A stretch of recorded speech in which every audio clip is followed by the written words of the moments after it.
Bonjour, je m'appelle Abby. Bienvenue dans le résumé de la formation en ligne QuickBooks de la 3e classe. Dans le dernier cours, nous avons découvert les états financiers de base et les entrées de base de QuickBooks. En classe 3 avec Chris, on va pratiquer plus d'entrées QuickBooks et on va s'assurer que tu peux trouver ton travail et l'ajuster, si nécessaire. Lorsque vous remplissez un écran dans QuickBooks, vous devrez peut-être créer un compte, une catégorie ou un élément s'il n'existe pas encore. Un exemple pourrait être lorsque vous enregistrez une facture de téléphone cellulaire et que vous devez choisir un compte ou une catégorie pour celle-ci. Si vous ne voyez pas de catégorie à choisir qui correspond le mieux à téléphone ou téléphone cellulaire, vous pouvez facilement entrer le nouveau nom de compte ou la nouvelle catégorie et vous assurer qu'il dispose des bons paramètres. Il y a 3 options de base principales lorsque vous cliquez sur le bouton « Nouveau » et regardez les options clients. Facture consiste à créer une nouvelle facture client qui n'a pas été payée.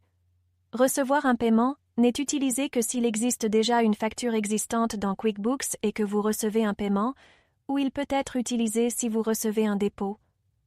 Reçu de vente consiste à enregistrer une vente qui a déjà eu lieu et qui a été entièrement payée. Examinons maintenant les 4 principales options de base dans les options fournisseurs.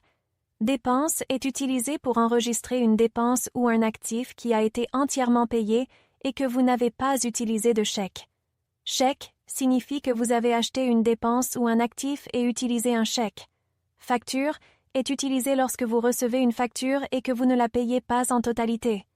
Payer les factures peut être utilisé pour payer une facture déjà saisie dans QuickBooks. QuickBooks facilite la localisation d'une entrée précédente. Cliquez sur le bouton « Rechercher » et vous verrez l'entrée la plus récente. Cliquez simplement sur l'entrée dont vous avez besoin et, une fois que vous la voyez, faites-y simplement les modifications requises. Vous pouvez modifier une date, un montant ou tout autre détail que vous voyez à l'écran, puis vous pouvez l'enregistrer.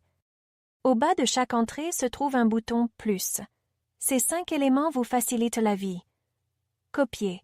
Une entrée si vous avez une autre entrée semblable à faire. Vide et l'entrée pour le garder dans le système peuvent apparaître comme annulées. Supprimer supprimera l'entrée de toutes les vues principales.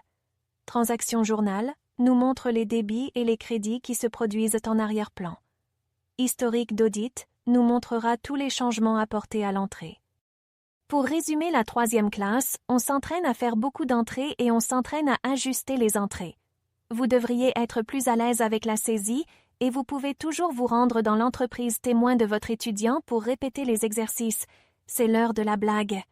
Quel est l'exercice préféré d'un comptable? Faire des craquements de chiffres. Voilà pour la révision de la classe 3.